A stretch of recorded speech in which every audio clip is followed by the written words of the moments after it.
Hello boys and girls, welcome to the Library for Arts and Crafts. I'm Miss Susan and today we're going to be making a springtime wreath because tomorrow will be the first day of spring. So we'll be starting a new season and it's nice to celebrate. So I've made my springtime wreath with a paper plate and construction paper flowers and glue, and I did use a little bit of paint. Let me show you what I did. I started out with my paper plate like this, and notice it's got a circle already in the middle. It's kind of an indentation there. If you fold your paper plate in half, then you can cut right along that rim or that ring. There's a line already indented, and I cut right on it, and now I have a hole in my plate that'll make a perfect wreath for springtime.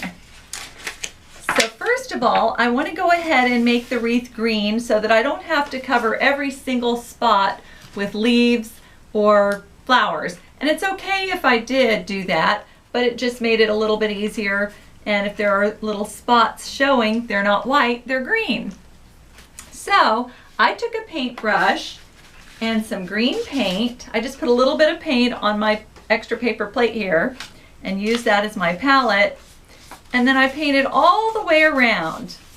Now if you don't have green paint, you can use magic markers, you can use colored pencils or crayons, really anything that you have that you could color with green and turn your paper plate ring into a green circle. So once I get all the way around, I don't worry if there's just a little bit of white left. That's okay, because that's easy to cover up with paper. And I'll be cutting out lots of leaves and flowers. So I'm going to let that dry. I happen to have another one ready that I did a little bit ago. So we'll use that one now and decorate it with flowers and leaves. I'm going to get all this paint off my fingers so I don't get it on my clothes. You might want to wear a paint shirt if you have a little paint smock or an old t-shirt that's okay to get paint on it before you start painting. So now I'm going to show you how to make some other kinds of, or lots of different kinds of flowers. You can do daisies, and you can do, you can make tulips, and I even tried to make a type of rose looking flower.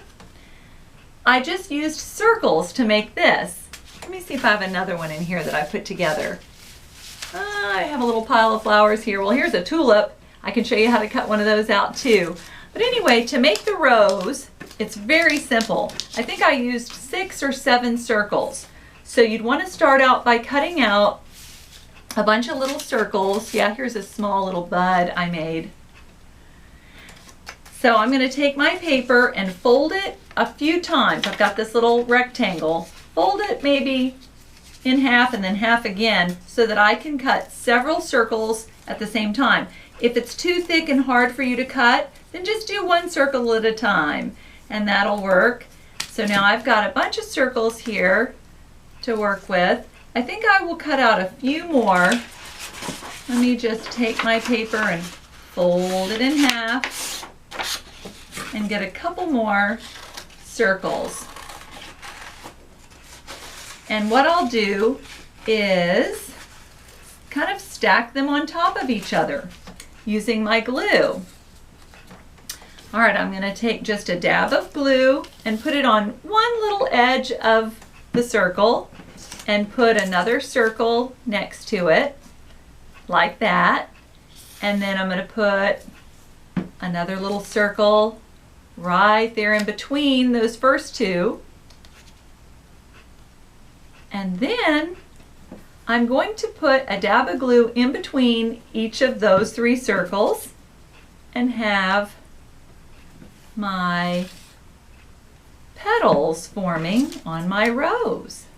Oops, kind of coming apart. It might be easier if you did it with the petals or the flower on the table, but I just want to hold it up so you can see.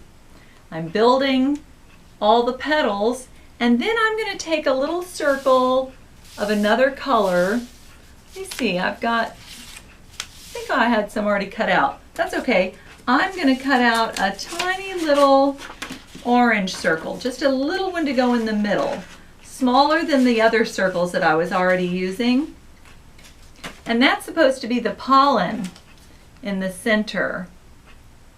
So there, I'm putting it right there in the middle, and it really kind of brings it all together and makes it look like a flower, and then the petals are all my other circles that I glued together. So that's one way to make a flower. The tulip is quite easy. You just want 3 points. So I could do a yellow, let me make a yellow tulip. I'm just going to come up from the bottom and go out like that. And then do a point in the middle. And then another little point off to the side. I'm going to turn it around. And it kind of arches down. And then I'm going to just come down the edge like I did before. I might make it a little smaller. And there's my yellow tulip. And here's a red one I'd cut out earlier. And they come in all colors. They come in pretty pinks and peachy colors, white. So you can cut out some tulips. I made a daisy. You can use yellow paper, and let me show you how to cut that. It's really just a simple kind of a curve and then another curve. And this is how you can make leaves too. With your green, you'll want to cut out a bunch of leaves. So just do a curve and another curve. And if you find it easier to use a pencil to draw first, draw your leaves, draw your tulips and your flower petals, do that and then cut along the line that you've drawn. So to put your daisy together, it's similar to what we were doing with the rose. I put a little dab of glue just on the very tip so that these two will stick together. And then another little dab of glue, and I'm going to just build my petals going around. And once I get 5, 6, 7 of them together, then I'll put a little circle in the middle to be the pollen. And you know, that's what the bees love and the butterflies. They come and get all that pollen, and that's how they help pollinate the plants to help them produce vegetables and fruits. So there I've got my petals together, and now I'm going to use a little bit darker color in the middle that'll stand out. Just a dab of glue, and there's my daisy. You could put a circle in there. I just happen to have this tiny little flower shape, but you could make it. You could even cut out. Let's see. Cut out a little circle, and then you could take your brown marker or black and put little dots all over it and put that in the middle, and that would look like pollen for sure. I'm going to glue that right over my purple. Look at this flower.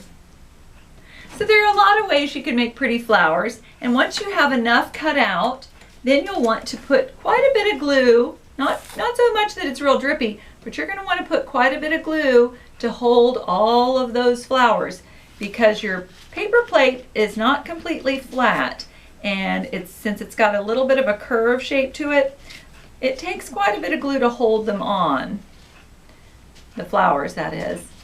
So I'm going to start out maybe putting my rose on and my tulip and maybe another tulip, since we've got the pretty yellow one also. And I need to add some leaves as I go. So here's my big green leaf I'd already cut out, and I can add my orange flower and my yellow daisy, and here's another petunia. And I also want to add leaves as I go. I'm going to put lots of leaves in between all the flowers, and I'd cut some out a few minutes ago, so I'm just going to add those. And I like to have some of the leaves going off of the paper plate as well as coming off of the paper plate towards the inside, going out and in. And I think that makes it look really nice, like it's real leaves kind of just growing wild, as though somebody took a grapevine or something and turned it into a wreath. And you can buy grapevine wreaths and decorate them with dried flowers. You can decorate them with silk flowers. You could make a real flower wreath. Maybe it would dry. So I'm getting lots of leaves all the way around, and sometimes you have to add a little more glue because the flowers are taking up the glue that we put in the beginning. So I'm almost through going around, and I've got some other little round flowers here that I can use. And again, you can use different colors. Here's purple. You know, flowers come in purple. They're blue days, they're yellow daylilies, and white lilies, and red roses, and daffodils. So, oh, it's not quite dry for me to pick up, but I wanted to be able to show it to you. So let me see if I can get those to stick back on there. Maybe if I'm real careful. There's my other wreath. And that's fun to make, and once it dries you could hang it in your window or on your front door, or maybe put it on your doorknob of your bedroom. So there we have it. I've got some fun books to read about springtime. This one is cute. It's written by Eugenie Fernandez, and it's Kitten Spring. And this one's cute because Kitten is so eager for springtime. She starts romping about and playing and starts hearing the sounds of spring, which might be the birds chirping. She starts seeing the colors of spring, which are the bright flowers and things that are starting to bloom, and she makes all kinds of discoveries about springtime. And Then It's Spring is by Julie Bogliano, and this one's cute. This one's about a boy and his dog who are so excited about spring that they plant a garden, and then they wait and wait and wait for everything to start growing, and they have to be very patient. And that's a fun book to see how their garden turns out. Spring is Here by Will Hillenbrand. This is great because Mole tries and tries and tries to wake up Bear. He's been hibernating all winter, but it's time to wake up. So you'll have to come to the library to find out how Mole wakes up Bear.